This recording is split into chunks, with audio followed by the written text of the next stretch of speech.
Reid, as you may know, holds the world record for the longest time at sea, just about 3 years.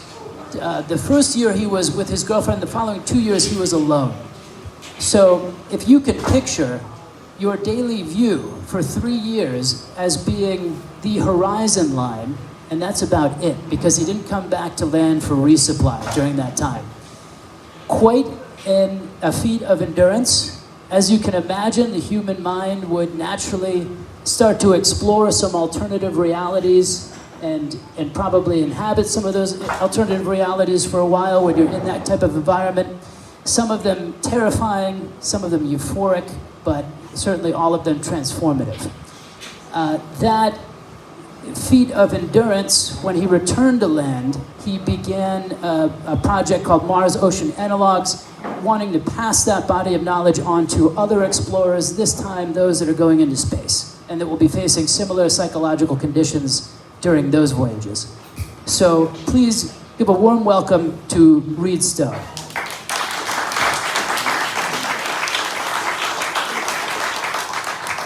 Thank you, John. That was a good introduction. He must have thought about it for a while before he said it. We were here in 2021 and I gave a speech. Was anyone here for that speech? Great, great. Because after we left here, I had my Mars Ocean Analog crew and we sailed to Starbase, Texas, where they're building the starships that are going to go to Mars. And I changed that crew for an international crew of Latin analog astronauts who came there. It was their pilgrimage to see the starship that was the prototype for leading the way for humanity evolving off of the Earth and going to Mars. And this is my Starship schooner that I designed and built as the ultimate long-distance heavy weather sailboat. I worked on that for a number of years, but I actually started building that boat when I was 24 years old at my grandfather's beach house, where I grew up as a child, learning boat building and boating and everything about the sea from my dad, uncles, and from my granddad. So, when I was 19 years old, I was in the surfing culture, and I went to Hawaii and met another teenager who had a 35-foot Choi Lee sloop, and he invited me to sail with him across the Pacific. I was supposed to go to college. I had to call my dad and say, please mail me my birth certificate so I can get a passport. And Dad set me free. He said, okay, you can do what you want to do, just like his dad did. His dad was a doctor, and he said, okay, if you don't want to go to college, you can spend that money on your sailboat. Well, Craig Fostvet, who I sailed with in 1971, when we were both 19 I mean, we were both teenagers and we left Hawaii. I've stayed in touch with Craig, and he actually, when he got back, he became a dentist, and he lived in Hawaii with a sailboat and was a dentist all his life. So I've tried to stay in touch with my formative sailing partners that helped me so much in life.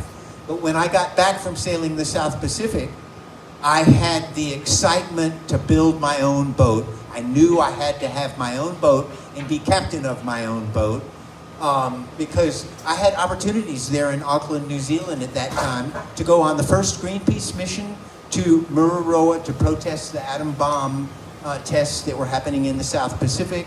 I could have gotten on a multi-million-dollar yacht. I could have gotten on a major ocean racing yacht. And I said, no, none of that's for me. I want to go on my own spiritual voyages and learn about the sea and the cosmos.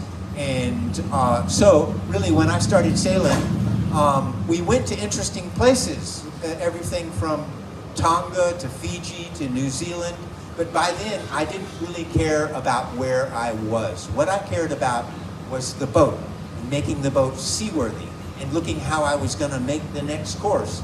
And back then, in 71, we had to navigate with sextants, and I'm not a very mathematically minded person.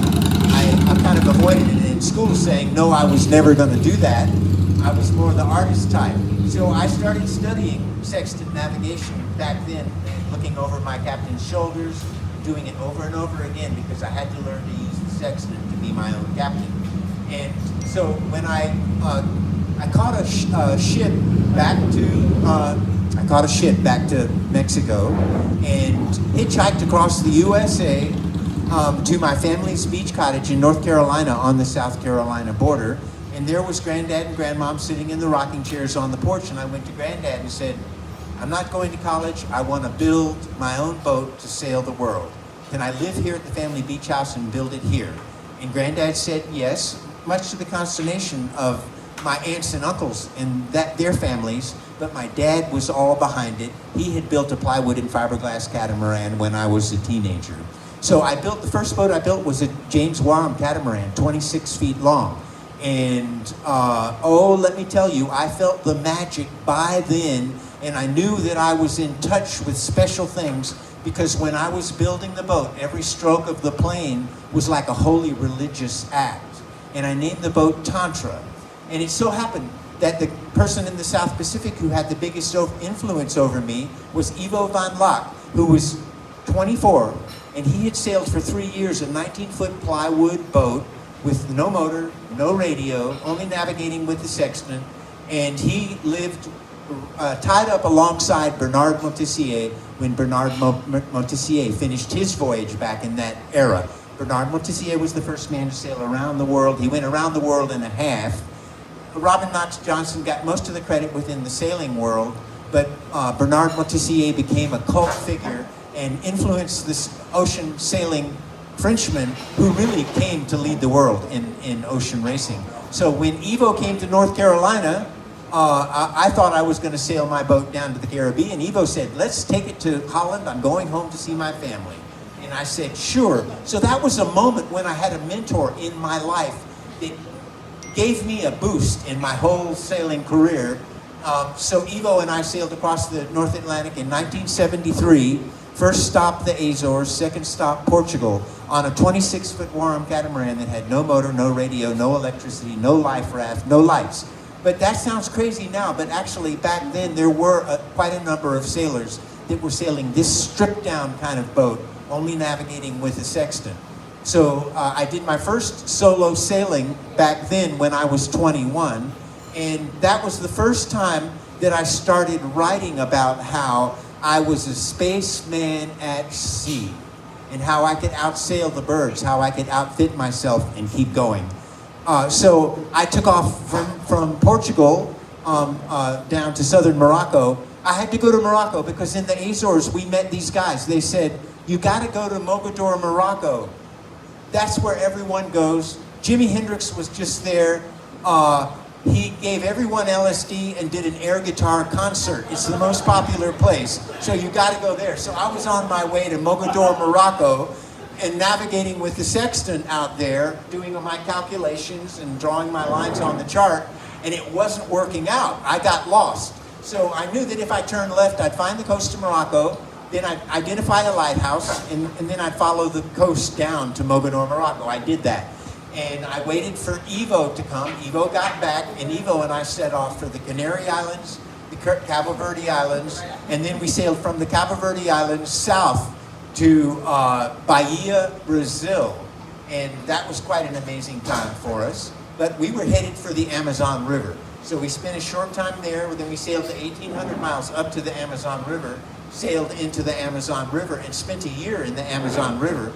Ivo's girlfriend came to see him, and they went further up the river, and I ended up sailing back. And Ivo gave me his old World War I brass sextant and said, I don't know if you can use this without me, Reid, but I'm giving it to you. So I had my challenge when I sailed out of the Amazon River to figure out how to use the sextant. And when those lines started to come together and make little triangles on the chart, I knew I had it. I found my first landfall, which I wanted to landfall on something I could identify, the Paramaribo River in Suriname with a blinking light. Then I knew I had gotten to where I wanted to go, but I knew I was getting there anyway. And then I sailed up to the Barbados, and everyone had told me that you should go to Bequia in the Grenadines. And Beckwith has the best boat building tradition in all the Caribbean, because New Bedford whalers jumped ship there some 100 or so years ago, and they built the finest boats and sailboats in all the Caribbean. And so I sailed there, and while I was there on my little catamaran, I met a bunch of really great people. It's a wonderful place. And I watched the Friendship Rose, which is a gaff rig schooner, sail in and out every day in every kind of weather.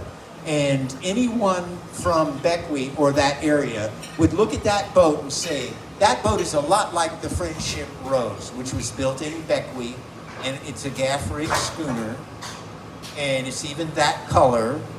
So I sailed my catamaran from the Grenadines back home to North Carolina, where I built the boat, and I went to Granddad and Dad again, and I said, now I want to build a boat that can go anywhere in the world and do anything and stay there forever.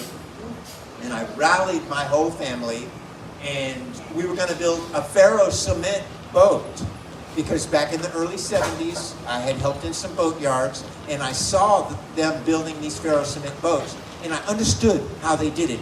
Building a wooden boat is very difficult. Building a steel boat is very difficult, but I saw how they could bend the steel by hand and put the wire on and then plaster it. So I was originally going to build a ferro cement boat, but the book I used, Bruce Bingham Boat Building, had a chapter on a product called Ferrolite, which is micro balloons chopped matte, which you mix with polyester resin. And I had already become familiar with that because I built surfboards through high school, and the catamarans that I built and that my dad built. So we decided, let's see about this. So when we had just the basic form of the boat up, we went ahead and built the pilot house and put the cross-welded mesh on both sides, made it nice and smooth, and in the morning we plastered the pilot house with fiberglass. It looked like cement. You push it through and you smooth it off and you make sure there's no voids inside. Then we went back and had lunch on the porch overlooking the boat we were building. And I'm going to answer questions after, yeah. And so we went back to the boat after lunch, and we got out our axe and sledgehammer, and we said, let's see about this material. And we slammed it with the sledgehammer, and it bounced off. We slammed it with an axe, made a little chip in the fiberglass. We slammed it again, and we got a chip in the axe. It hit the steel inside, and we said, this is too good. Let's build it out of this product. So that's what we did. So the boat is really steel and fiberglass, not cement. And I had the help of brothers and family and cousins. On weekends, sometimes we had 15 people helping work. So we built the boat in a year and a half and launched her ready to sail. And I was taking the boat back to Beckwith in the Grenadines, where I knew I could refine her with the schooner sailors that were there, and get the real cheap tropical hardwood from Dominica that was blown down during Hurricane David. And so that's what we did. We got beautiful tropical hardwood, went to Beckwith, refined the rig of the boat. But when I launched the boat, I had a wood-burning fireplace in the pilot house because I knew I was going to Antarctica. I wanted to do the ultimate test and make the voyage to Antarctica. So we set off across the Pacific. No one wanted to go to Antarctica with me, not at all. People would sail across the Pacific with me.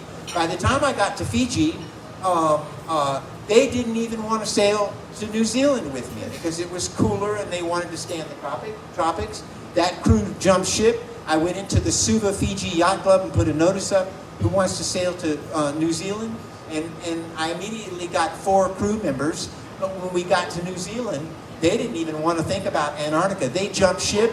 I was in Auckland, New Zealand. I put up the windsurfer sail between the 2 masts, and it said, Antarctic bound, exclamation point. And the very first day, I got a Canadian backpacker, and I grilled him. I said, you better be ready to die if you're going to come with me.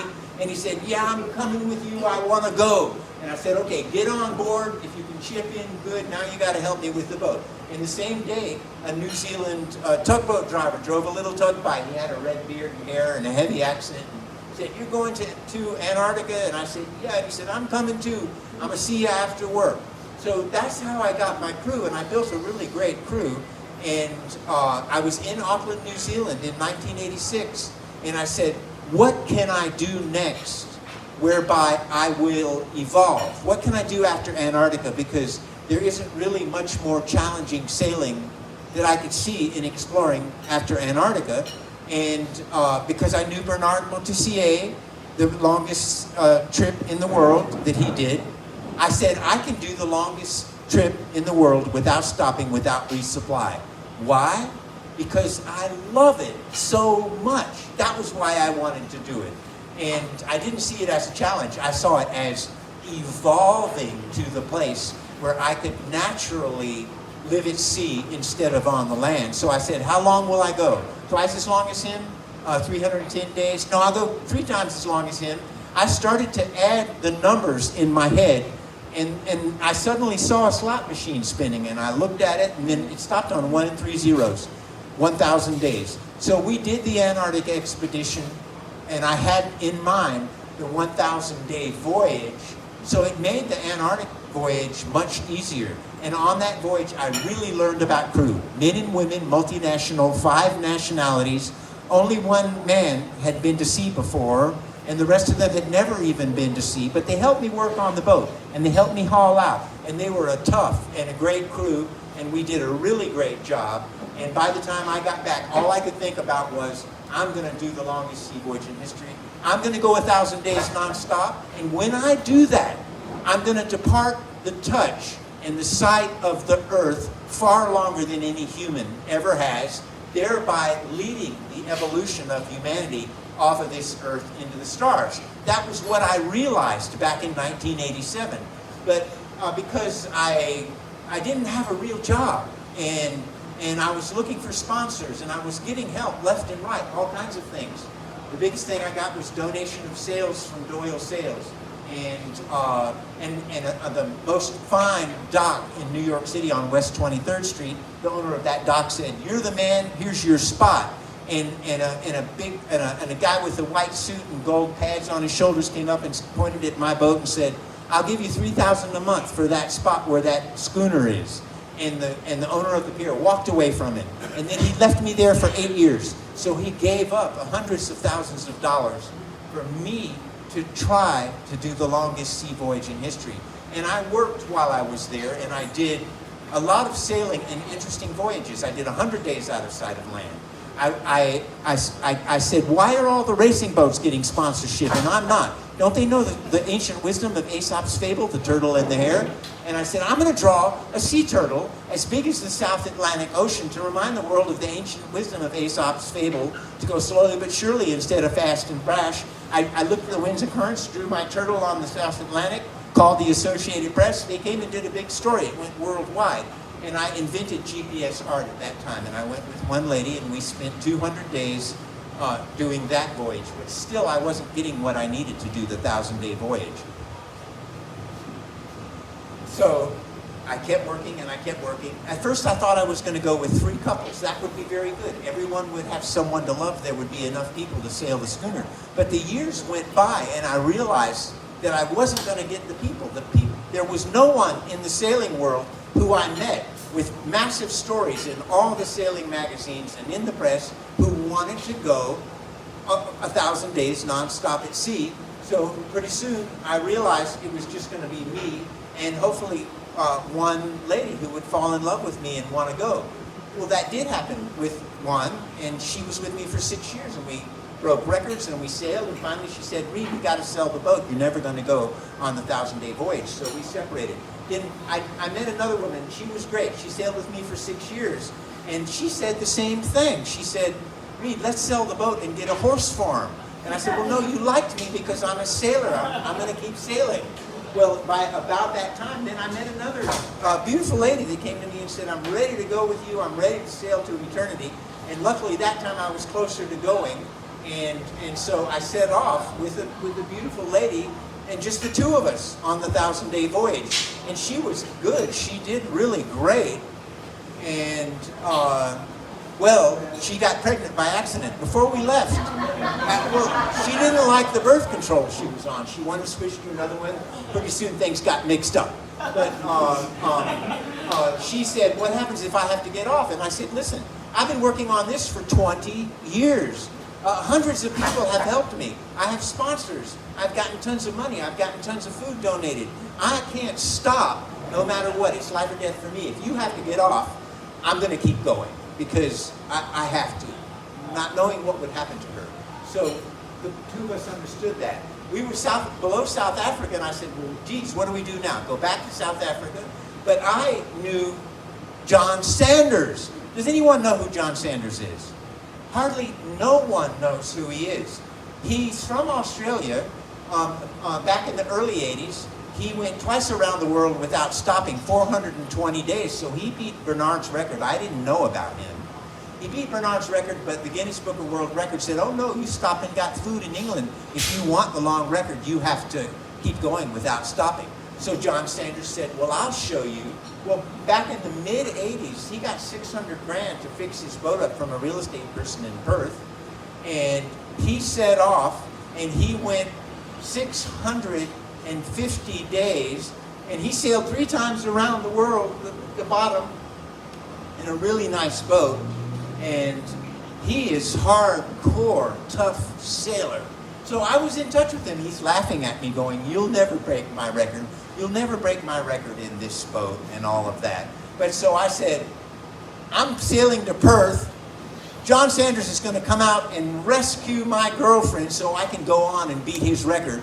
I had a Iridium satellite telephone. I texted him, and he said, okay, I'm coming out off of Perth so you don't come into shore and you can keep your record. I'll come over in my rubber boat and pick her up. And so we sailed to Perth, and the night before we got there, we were in such a blow of wind that I heard some flapping, and I looked outside, and my giant mainsail had ripped right through the middle and right up the back, and there was this huge, so like my work was set for me after that. I was already doing little repairs on the sails. But so I dropped her off with John Sanders, and she went back to New York City to wait for me and have our baby. And we stayed in touch. The press hated me after that. The Associated Press said, my editor won't let me do any more stories on you because, you know, you kept going. So it was a real difficult time for me. And I was running out of water. The desalinator didn't break. And I knew the only place I could get water was if I sailed up to the equator, because there's doldrums and rainstorms at the equator. So I kept wondering, where am I going up to the equator? Because if I go up to the equator, I'm going to have to pass through the trade winds of the Pacific, always blowing from east to west, very strong, lots of islands. I said, I don't want to go up there. I'll have to sail back there. I thought of going across the North Atlantic. I said, oh no, too many ships. And then I heard about the garbage patch up there, 1,000 miles of garbage. And I said, no, I'm going to stay down here. So I sailed in the Southern Ocean until I got below Tahiti and passed up by the Easter Island. And I went up to the equator, and within a very short while, the rain came, and I drifted, and I caught my rain, and I filled up my water tanks, and I was going, this is pretty great. And I started sailing south again. Now, I told you that I invented GPS art, and I drew a sea turtle with my course. Well, a friend who was watching me sail, my course was satellite tracked by the Canadian company that tracked the Canadian fishing fleet. And my team of tech guys who ran my website were posting where I was every day. So one of my friends wrote me and said, Reid, look at your course. You've drawn a giant whale. And I looked, and I did, because when I went up above the equator, I drifted in the current this way, and I said, I don't want to drift anymore that way, so I sailed across here, and then I drifted this way. So I drew the tail, I drew the body. It looked just like a sperm whale. And I said, wow, if I change course now, I can draw the flipper and slim the body down. So I got ready, I tacked the boat through the wind, boom, got the wind on the other sails, and I started sailing down the flipper to the body. I knew I had about 5 days I had to sail on that course until I got the body, then I was going to turn up. And by that time, I felt like, I know I'm going to make it, because I've been given this gift from the universe of the giant whale that I've drawn, and the whales are speaking to me, and I was a little worried before that. But then after that, I knew that I was blessed. I knew that I was going to make it, and I set course for Cape Horn and sailed around Cape Horn. And I know everyone's heard of Joshua Slocum, because he's really the grandfather of men who want to go on boats at sea for their own pleasure, for their own adventure, their own challenge. And he's the one who really started it with sailing around the world alone. And in the appendix of his book, he says, this is how I sailed my boat. He had a gaff rig cutter. I had a gaff rig schooner. But he said, I put my mainsail out all the way, laid it on the rigging, and I bowsed my staysail in the middle of the boat. So that's what I did. I bowsed my staysail in the middle of the boat, let the foresail out all the way, and then I had a downwind running rig that held a course perfectly through gale or through any kind of weather, and that's how I sailed the Southern Ocean with the boat rigged like that. But when I turned up into the South Atlantic Ocean, I remember in the beginning of the voyage that I wanted to draw a heart. I didn't really get to do that. But this time when I started getting to the middle of the South Atlantic Ocean, I said, I'm going to try to draw that heart. I'm not going to tell anyone in case I mess up. But I actually drew a very perfect heart in the middle of the Atlantic Ocean. And I said, that's the way I show my love to the world. And I said, well, but I'm tired. I've been at sea for well over 2 years, rocking and rolling constantly. I didn't know if the human body could handle that. My arms were sore and tired. Lots of sail sewing, lots of ropes to pull all the time. When I'm sailing by myself on a gaff rig boat, day and night, even crossing the trade winds, which is incredibly beautiful, I counted the waves for a minute at a time, over and over again on different days, and it amounts to riding 31,000 waves a day come. So I'm getting rocked and rolled by 31,000 waves a day, and I said, I gotta go somewhere where I'm not getting rocked and rolled, where I'm not gonna be cast into a hurricane season or cast into a North Atlantic winter gale. And I looked at the wind and current on the top of the Atlantic, which runs clockwise, and the South Atlantic, which runs counterclockwise. And I said, those two wind and currents, they meet in the doldrums there, below the Cabo Verde Islands off the coast of Africa. And if I go to that spot, I can get out of the wind and the waves. And that was what I did. I sailed up to that spot, and then I said, oh boy, this is so beautiful. Look at these tuna, they're the size of cows. And I was eating mahi-mahi every day. I was fishing. As soon as I caught a fish, I'd dry it. So I was eating fish the whole time. Cipriani's is a very fancy food chain in New York City. They sponsored me with food for the voyage. So I was actually eating gourmet food the whole voyage. And the key to my diet was sprouts. Every kind of sprout I was growing. So I had big sprout salads. Mung beans turned out to be the best. They grew to be big sprouts, and they're the only sprout that lasted 3 years and kept sprouting for me. So I was eating delicious food, and I took my mainsail down in my jib, and I let the wind blow me where it would. And when it blew me way across, I thought, no, now I'm getting out of this Shangri-La of the sea. So I hoisted the main back up, and I sailed back over to where I started from the beginning. And then I drifted across again for a month or more. And then I did it a couple times, and finally I said, let me just see what happens if I don't sail back there. But I went a little further, but then I got in another kind of current that took me back. So for almost 9 months, I didn't, set a course. I put a canvas over my compass. It was so hard to do that, you wouldn't believe it. Because I wanted to peek under that canvas and see which way I was facing when the wind was blowing. You try it sometime when you're on a boat at sea. It's impossible to do that. But I was used to it. I let the wind blow me this way and blow me that way and blow me that way. And it was pure ecstasy for me. I knew I was doing the Mars-Ocean analog, the Mars-Ocean Odyssey.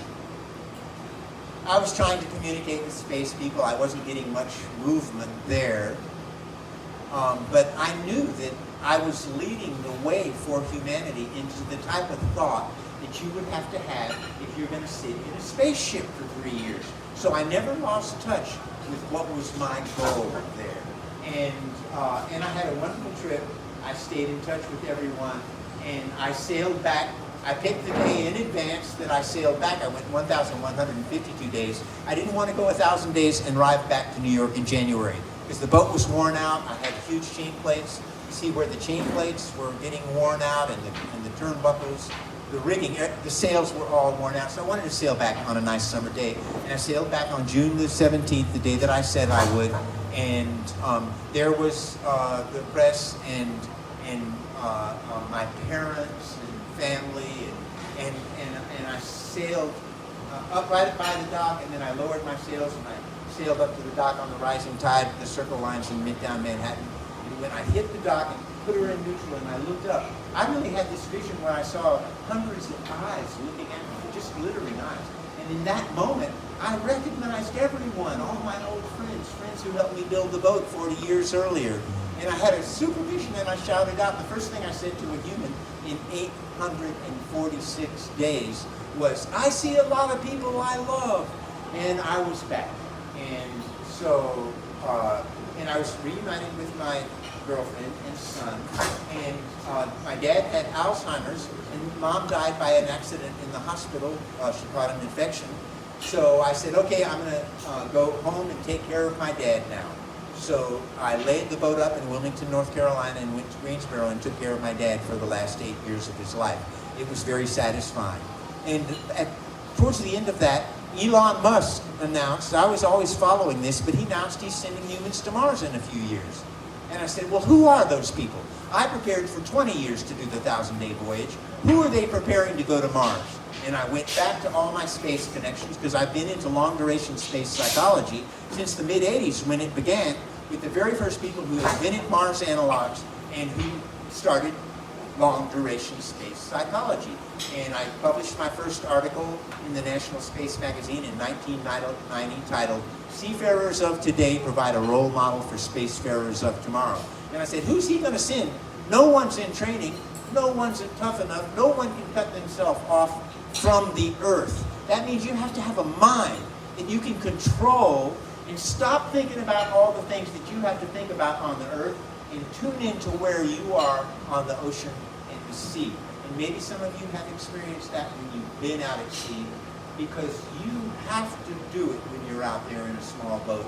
You have to pay attention to the sea and do what the sea tells you to do and adapt to it. And it's going to be the same way to go into space. Now, okay, so John flipped it to show you, there's the whale that I drew off of South America, and that's the actual GPS tracking of the heart. So that's the way the heart looked on my two horses that I drew at sea. And I will say that if you tap into your larger self and realize that you are capable of being a larger self than your small little person with your ego who has a limited time on Earth, you tap into your larger self by becoming mythological, by becoming mythical, by believing those great stories and identifying with them. There's a lot of ways to become more of a human than you are when those opportunities arrive, and that's what these things do for you. Let's see what we got.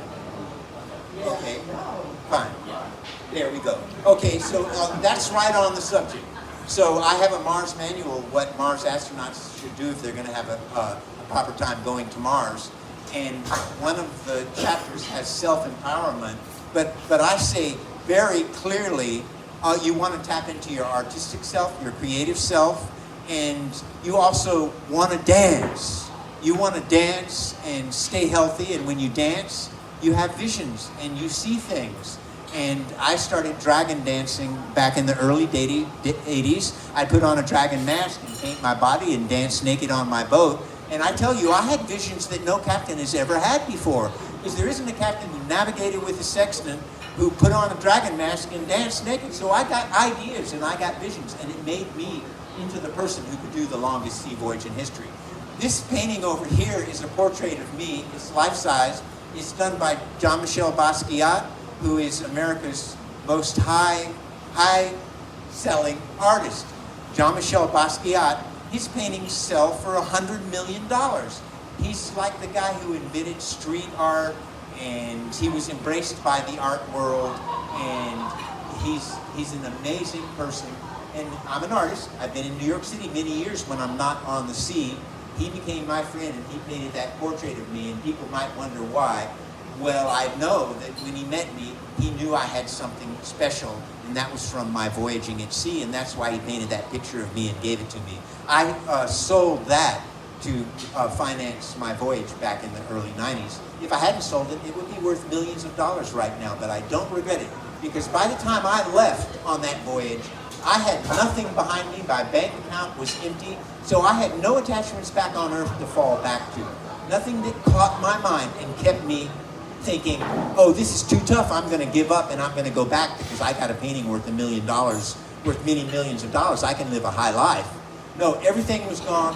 My thought was at one with where I was. And I think the people who go to Mars are going to have to do that. And I think that what stops most people from becoming the sailor that they dream of being is their first physical fear of their body, and second, the fear of what will happen to their finances that they need to retire on. So if you want to go to sea and keep going, you have to let everything go on land that stops your mind thinking of that. And I say for the people who go to Mars, they're going to have to be the same way too. And this is a giant painting on sails. So I paint on my sails while I'm sailing. So every time I tear a sail, I go, yay, that's going to be a great painting. And I get more sails. All the sails on my boat are given to me from other boats, and I recut them for my great big schooner. I have a very fast style of sewing and cutting, and I can keep repairing these sails and keep going. I'd like new sails. I'm in a fundraising thing for them now. My course. And here we are in New York City sailing last fall, before we did a Mars analog in November off of New York City, and before I set off for the Caribbean last December the 20th in 16-degree weather. And it snowed a foot on the deck the day before we left, and I'm going, wow. But you know, the Windy app I'd already learned is so incredibly accurate that I trusted it. Windy app, if you want to know the weather of what's going to be like out at sea. And it gave us 5 days of northwest winds under 20 knots. And I said, well, geez, I can be 400 or 500 miles south if we leave in this window and be out of the worst of what the storms could offer me in the North Atlantic. And that's what we did. And we sailed out of there and sailed down to St. Thomas with the analog astronaut crew. And here's a couple more paintings. I wish I could show them to you large because I use my charts that I plot my courses on, and I glue my charts into my paintings, and I paint on them. I paint on all my charts. I got back to New York City one time. I had painted on it so much that I couldn't see the buoys well enough, and I was going, oh my goodness, where's the buoys? I painted over them. So I paint on my charts and my sails at sea, and to me that really helps me a lot. It brings me in touch with a different part of me so that I'm getting a big picture of things. And here, this picture is from our show in the planetarium, where the planetarium is teaching people while I'm at sea that the boat is like a spaceship, and that we're flying above the space station. It's our view from above. So when I gave my last speech at the Mars Society conference, I showed this painting. And I said, I'm only going to show you this painting because I want you to look at this painting because I want you to understand what I'm talking about. What I'm talking about is after I spend a lifetime at sea, have you ever been at sea and looked at the birds? You look at the birds for a while and pretty soon you're flying with them. And I love those birds, the big white ones that fly, and the frigate birds the most. They fly the highest. But suddenly I'm looking down on the frigate birds and I'm looking down at my boat below and I'm holding that view. And I'm flying out of my body, and I'm realizing that I have an eternal flying spirit that's larger than my small self. And with that, you overcome fear from your body, and you come into touch with greater things that give you a greater understanding of the universe and a greater understanding of the sea. And that's how I did the Mars Ocean Analog. And they have a thing for it in space. They call it the overview effect. And every time an astronaut goes up into space, he goes, oh my God, I see the Earth down there. And I see how we're all one. And this is the biggest moment in my life. And I'm going, geez, I wish they'd teach them about that stuff before they go, so that when they got up there and they saw that, they could elevate off of that to learn higher things. The things that I learned to do what I did, staying over 3 years at sea. And so here's a picture of us with our analog crews. This was the winter crew leaving New York City. this crew here was here in Palm Beach with me when I was here in 2021. And here we are in SpaceX, Texas, with the Starship behind us, with the Latino astronaut crew, and a picture of one of the ladies on the boat having a great time, and us in New York before departing New York. So you know, analog astronauts, when they go to the Mars Desert Research Station or the High Seas Habitat in Hawaii, their favorite thing is always dressing up in flight suits. And you have to sort of pretend you're an astronaut. That's all part of putting yourself in the state of mind to say, now I'm learning about what it will take to go to Mars. So we wear our uniforms for our photo shots and so forth. And so my story has always interested the press. And you can see we got the Palm Beach Post last time, and the TV, and the London Times endorsed us. We were on the Space Show. Different magazines they've all been doing our story. It's kind of an interesting story. Before Elon Musk said he was going to go to Mars, maybe 6 years ago, the press mocked me in various ways for saying Seafarers Up Today provide a role model for spacefarers of tomorrow. Now they get it, and they understand more what I'm doing, so I've been getting great stories in the press. And so here's more of us. We have our Mars banner that we fly when we're on our mission. This was our November winter solstice expedition, and it was freezing cold, and we were like spacemen out there doing our mission.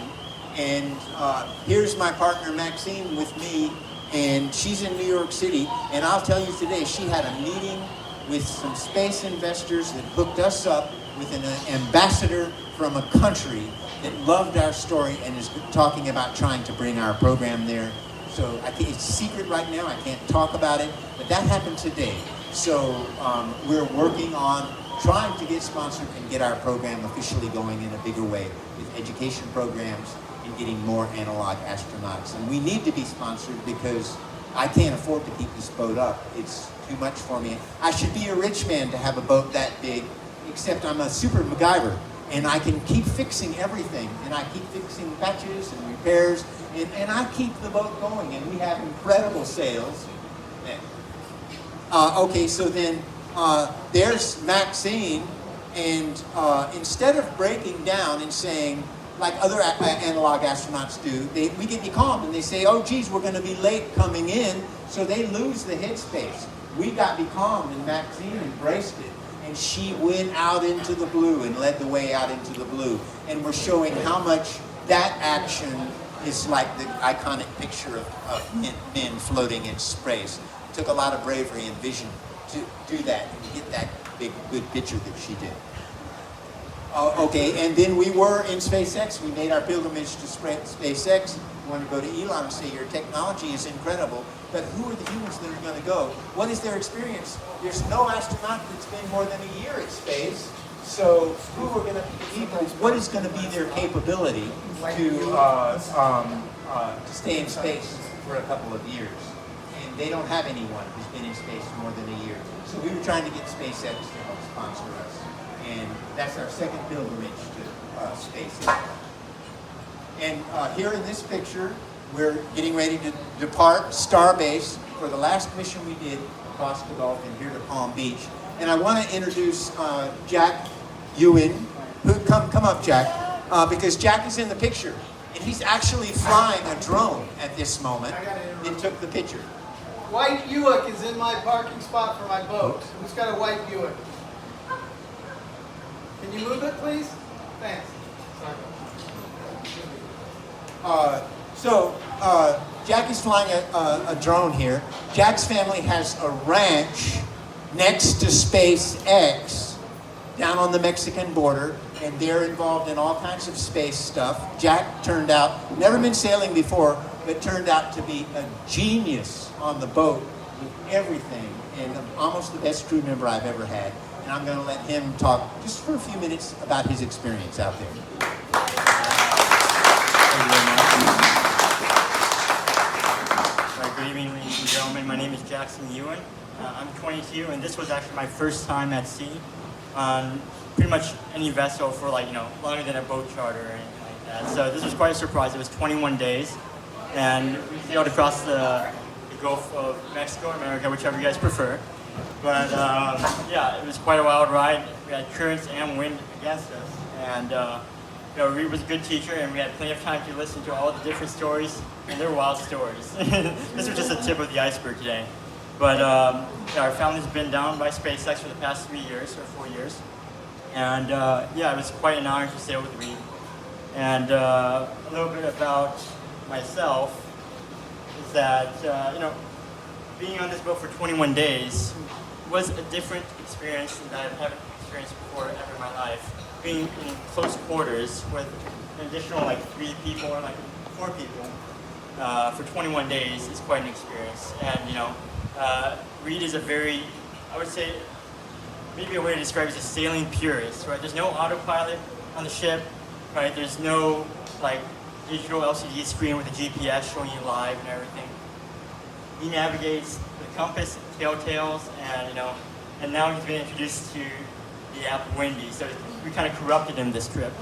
So yeah, it was a very interesting experience being able to sail a very long distance in a very analog manner, in the same way that perhaps people sailed about during the founding of this country, right? And it really isolates the human experience in a way that you can't really replicate nowadays, I feel like. So, yeah, I have to thank you for that. And, our family, we also run a nonprofit, and we see a lot of people come through in our teams throughout the years. And I have to say, in 21 days, we've been able to condense maybe, let's say, a year or more worth of, analyzing human behavior within an organization. We've been able to see that within half the duration of this voyage and how to overcome that. So it was quite a rich experience, and I have Reid to thank for that. So thank you very much.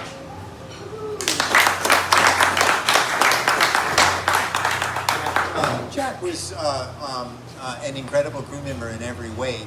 I can say what makes an incredible crew member is someone who pays attention and who's present all the time, who's so polite that it's unbelievable, and so helpful on everything, and has the energy to help out with everything, and even stick with me after we arrived here to make sure that everything was good before he left for us to set off on our next mission, which is June the 3rd for New York City. So we've got some analog astronauts that are coming with us, and anyone who is so moved and so fit and capable and wants to come should talk to me and tell me about it, and we'll see what happens. So what's next? Okay, that's it. Yeah, okay, questions? Yes.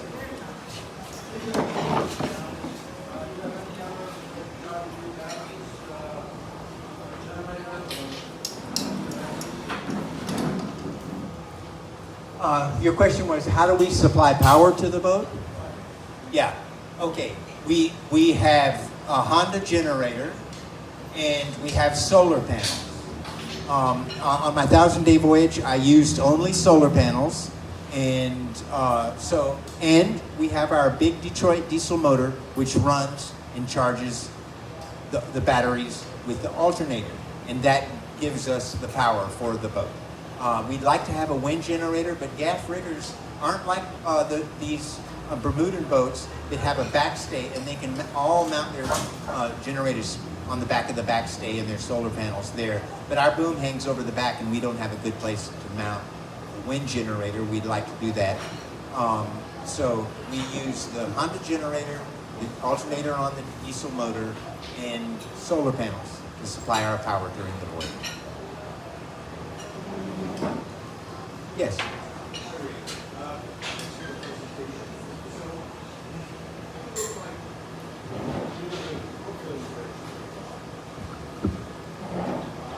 Like that?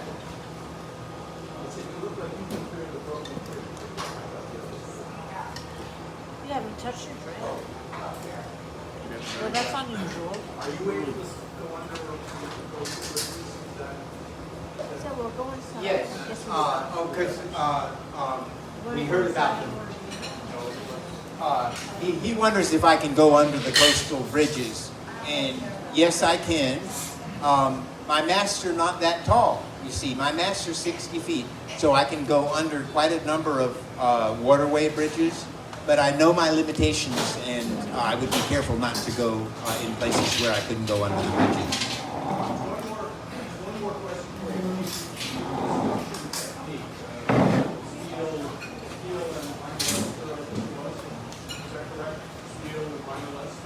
Steel and polyester fiberglass. Yeah.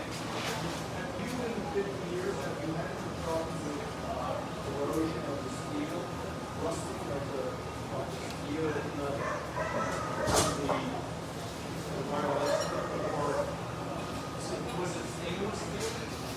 No, it was all mild steel and spring steel, and it was all plastered and smothered with fiberglass. And we've had a few little problems, but not much. We would chip out the crack and epoxy it in and put some mat over it, and the boat is in good shape, especially the bottom, because it's not in the sun and it doesn't get crashed against the docks sometimes. So the side of the boat has gotten crashed against docks a couple times, and we've had to put more mat on to protect it and take care of it. But it's a real good boat, lasting real well.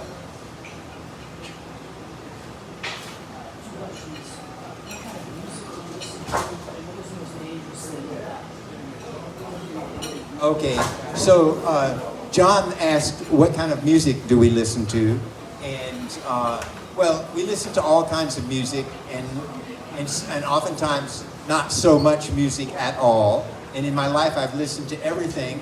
It winds up that I like listening to newer music now, things that I haven't heard before. So I like pop remixes where they throw a couple songs together that are popular and mix it up and slow it down. Then it sounds like something I've never heard before, and it's pretty nice. So that's currently my favorite. And the other question?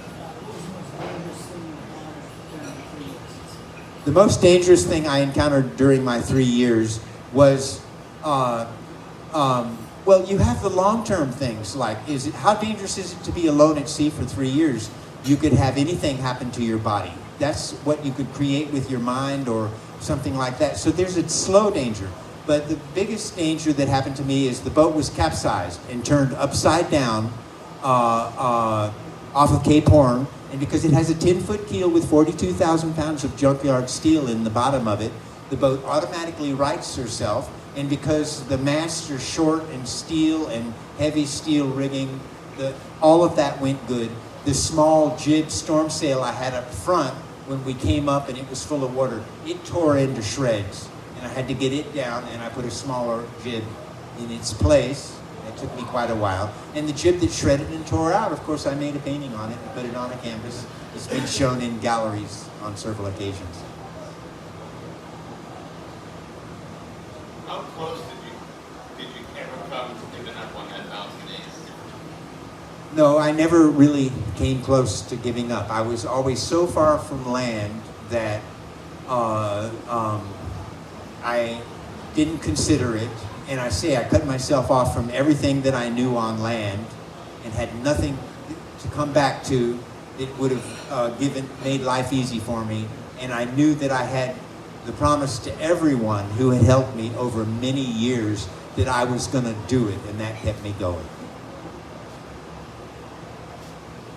Do you know Donna Lang? She has been here, and she circumnavigated alone the Southern Ocean. No, I haven't heard of her. Okay. Out of everything that you saw, all the marine wildlife, which mammal or fish meant the most to you that you communicated best with? I think it would have to be whales, because I feel like they gave me the giant whale drawing that I did, and I had some amazing moments with whales that are unexplainable. One time I had to go up the foremast. I had to climb up the ratlins of the foremast to repair a halyard so I could hoist a sail. And every time the boat rocked and rolled, I had to hold it with my crotch of my arm, and I'd lean back way this way, and when it went forward, I could make a few steps up and do the job. When I got down to the deck, I had one of my wood carvings on the deck, one of my figureheads, and I was just in my foul weather gear because the weather was rough. I was so tired that I passed out on deck. And some moments later, I heard the poof of a whale, and I opened my eyes, and a whale was surfacing up, touching the boat right next to me. And I'm going, how is that possible? So I've had real interesting things happen with whales. They've come when I've been becalmed, and 6 of them had their noses right around the boat by my bedroom as they woke me up singing. I heard them singing, and I went outside and saw the whales with their noses up against the boat. So I've had amazing things happen with whales. Could you touch on the bucket of captain? How else did you stay safe during that time? Okay, so, well, his second question was, how else did you stay sane during that time? But the first question, he asked about the bucket, the earth that I brought with me. I've been putting my earth in my paintings since 1986, when I knew I was going to depart the touch of the earth longer than any human. So I had to come to terms with that alchemy, the vibration of earth. And if I used it in my paintings, and I brought earth with me on the voyage, then I'd stay in touch with the earth. So I brought some big bags of dirt that I was putting in my paintings, and I was always touching earth. And sometimes I brought the box out and opened the black bag that the dirt was in, and I dug a hole and I buried my feet in the earth. And I sat there and wrote in my diary and made my paintings while I was grounding myself in the earth outside. So he said, how else did I stay sane? That's the important thing that I'm talking about. How does a person stay sane in a rocket ship for over 3 years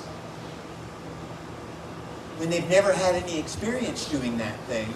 I don't know what the space community is thinking. I don't know what SpaceX is thinking, because they're not addressing it. They just think we have the right stuff, and they're going to be able to do it. But you know, it's harder than they think.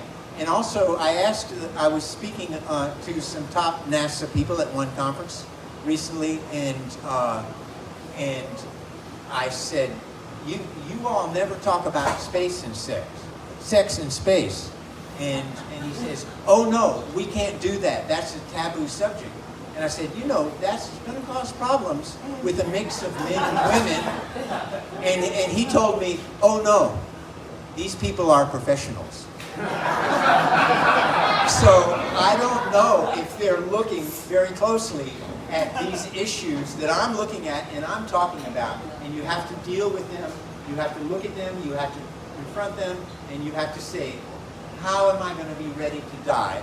And in my little book, I say, you want to become an expert in all traditions of dying through cultures, through the ages, and make that a high moment in your life. You have to be ready to die if you're going to go to sea for 1,000 days, or if you're going to go to Mars. How did you provision for strictly 100 days? Well, first of all, I've got a pretty big boat, and it's got a big cargo hold, and I started loading the cargo hold with provisions 15 years before I left, because I said, what do I need? I need food, I need sales, I need money, I need electronic equipment, I need all these things. And so I spread out, and I wrote food companies, and I wrote sale companies, and I tried to get everything I could.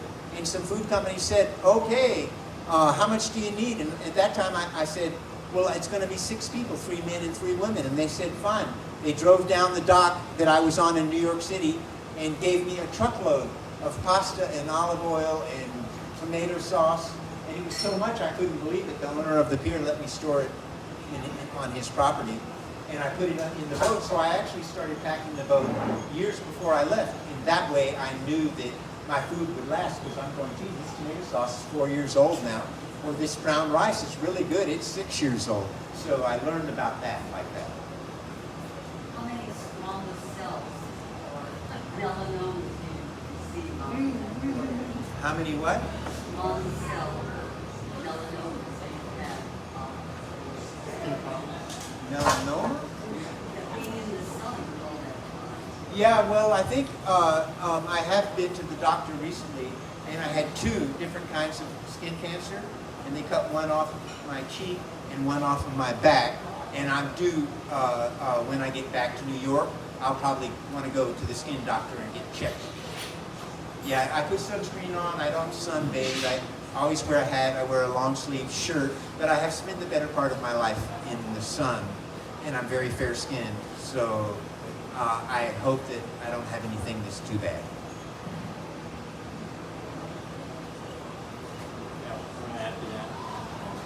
That's the most sun I've ever received in my entire life was on this trip. And like, forget about the showers. Just like we're just bathing ourselves in sunscreen. So that was wild. I've never finished a bottle of sunscreen before. So that was thank you for that. In all those dark nights at sea, did you experience any unexplained sightings?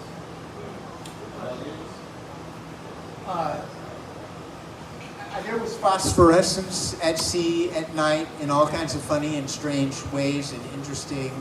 And but no, I didn't have anything that I felt was supernatural or strange or anything like that. No.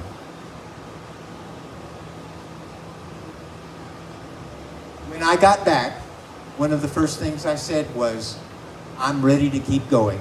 I still have food and my boat has still got supplies and all my systems are go. So I got back feeling good and strong, and I love it. And now I'm still sailing. It's a workout for me. I think it's good.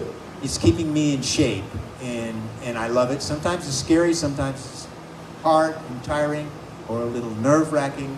But more overall, I think that sailing has been real good for me, keeping me healthy and feeling good. Are you an Aquarius? No, I'm a Capricorn. Is your son a sailor? No, he didn't like it at all. I was really sorry about that. And his mom was the third lady who lived with me for many years who finally said, enough of the boat. We're going to sell it and get a house on the land. And I'm going, I don't know what to do about that. And no one will buy my boat. And I'm leading the way to Mars. I'm doing the Mars analogs. So, yep, they wanted to live on the land. What? Maybe your son will go. Who knows? Right now, he's not interested in that stuff. Mainly the computer. How long did it take you to acclimate to all people after not being around too many people for 1,000 days? Well, in a lot of ways, it didn't take me any time at all to acclimate. I was back in New York City. I had a lot of friends. I was busy doing things. But the French reporters that were on the pier who had done stories on me, they said, where is everyone? And I said, well, there's 100 people here. And they said, well, if you were French and you landed in France, you'd have a ticker tape parade in Paris and you'd be a star.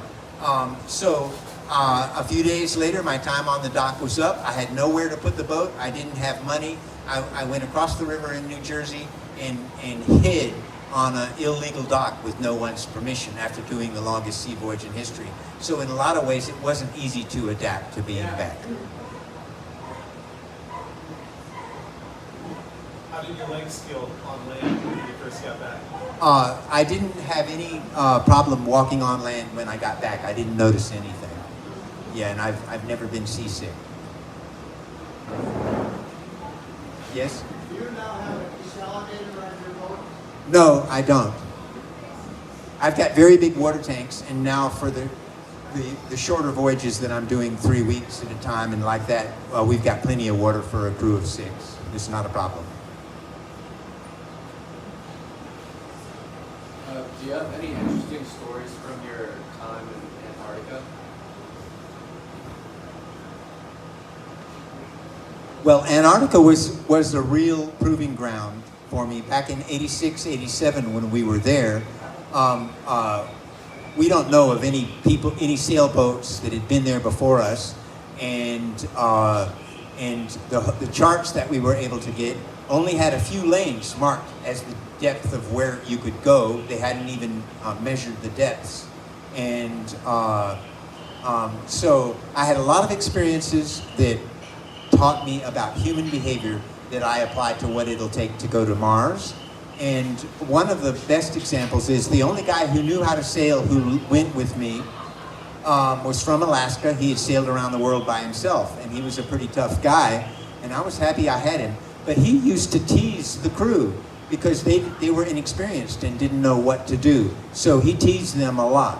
But we were in a position at one time when we were coming into the Argentinian base on the Shetland Islands, and it was good holding ground. It was supposed to be good holding ground in the pilot books and all that. So we were headed there. And we started getting hit by katabatic winds, white winds that came off the ice shelf. And when you saw them at first, it looked like an iceberg. And suddenly what you're looking at disappears behind that.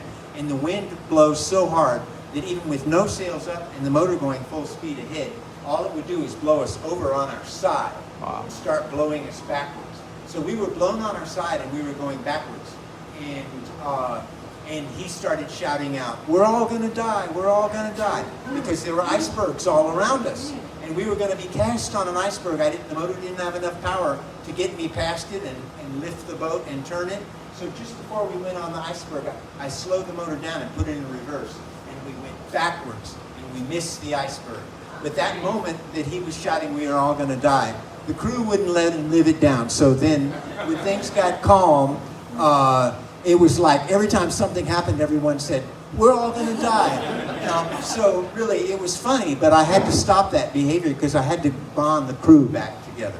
And so I managed to do that. And these are the things that made me feel that I was learning about human behavior in dangerous, isolated conditions that would be relevant for going to Mars, and that I could teach people about the things that would happen in that dangerous, isolated environment.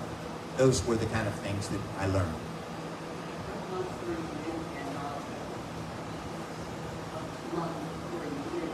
In the summer months down there, December, January, February, part of March. Have you met Elon Musk? No, I haven't met him yet. I wish I had, because I got my 30-second rap ready for him, and I think he'll like it. But he's pretty well protected and secretive moving around. And I've been trying to get to him through every space person I've met, and space investor and so forth. And I think he'll go for it. He'll be the kind of person who will get it.